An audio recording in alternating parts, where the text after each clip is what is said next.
Before the break, we were talking about Hunter Biden, his art deals, and this deadline that they have missed to submit some of these documents to the House Oversight Committee. And joining us now is the ranking member, or the chairman, I should say, of the House Oversight Committee, Congressman James Comer from Kentucky. Thanks for being with us, Congressman. Good afternoon. Thanks for having me. All right, so I don't know if we were all expecting Hunter Biden actually to make the deadline here, but tell us what happens now after this deadline has been missed for Hunter Biden to submit these documents. Well, fortunately for us, other people that we've requested information to have reached out and said they will comply with our request. So this next week in Washington, we're going to meet with a couple of people that are central figures in the Biden family business scheme. So I think that we're moving along with valuable information starting to roll in. We will get those bank records that the White House continues to block Treasury from providing to us. We'll probably have to go the subpoena route to get them, but we've been communicating with everyone so there are no surprises. We're hopeful that the Bidens would cooperate with us, but obviously we're not surprised that they're going to continue to obstruct and deny because it's going to be hard to defend a lot of the stuff that they've done. So we believe the information's coming in at a good pace, but we've set everything up to where at some point we'll be able to subpoena the Bidens for specific information, because to win a subpoena in court, you have to prove that you've sincerely tried to get evidence for a long time, and that's what we've been doing with the Biden family, and we'll continue to do. And I don't think we'll see, though, if they don't comply, anyone arrested, put in handcuffs and leg shackles, like we saw with Peter Navarro, some of the other Trump administration officials that also were subpoenaed. That's not going to happen, is it? Yeah.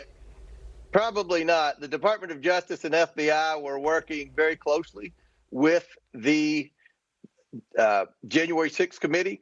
Obviously, they're not doing anything to help us. If anything, they're hurting us. You know, with the request for the mishandling of classified documents, in our first transcribed interview, the general counsel for the National Archives said that he's tried to comply with our request, but he was blocked. The only two people that could have blocked him were the Department of Justice or the White House. Yeah.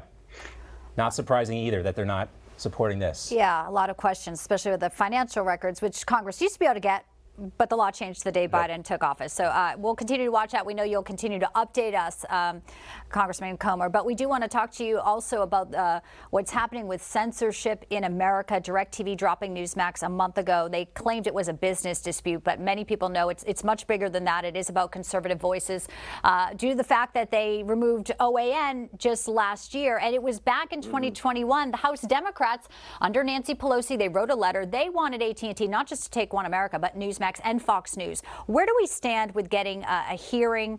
We've had tens of thousands of our viewers complain because they do feel that this is something that is attacking free speech, their constitutional right, the First Amendment. Right. I'm very concerned. I'm very upset that DirecTV does not have Newsmax on there. I've been in constant communication with the leadership at AT&T and DirecTV. I have strongly encouraged them to meet with your CEO, Mr. Ruddy, to get this worked out, or else. So I think if anyone's ever watched the House Oversight Committee, any of our first three hearings, they have to ask themselves, do you really want to go in front of the House Oversight Committee? Because this is something that the 26 Republicans on the House Oversight Committee are very passionate about. We're all huge fans of Newsmax. We don't like to see Newsmax not being offered on DirecTV, especially considering Newsmax is, I think, the fourth highest rated news show on TV now. And they have dozens of other news shows that have much lower ratings than Newsmax. So I'm doing everything in my ability to see that this gets worked out. If it doesn't, then I would expect the Republican majority to begin to take steps to take action in this. Again, this is private companies. We don't want to see this happen. Yeah, but they started it, Congressman. They started I agree. With Congresswoman Eshoo and McInerney from Silicon Valley telling these platforms to get rid of us, and OAN and Fox News even. Also, is there a deadline for this meeting? This ultimatum? We go back next week. I'm going to be meeting with some more leaders from DirecTV. They know that I won't answer. So, and again, our committee's chomping at the bit to get them in front of the committee. We want this resolved, and hopefully we'll see something in the next few days. We've Yeah, always we remained, do. too, that we were open to speaking. And we appreciate the support from everyone in Congress. I know you guys love us, but we know you love the First Amendment just a little bit more That's right. than Newsmax, and that's what really is at stake here. Great to see you, Congressman Comer. Thank you. Thank you for having me. Thank you, sir.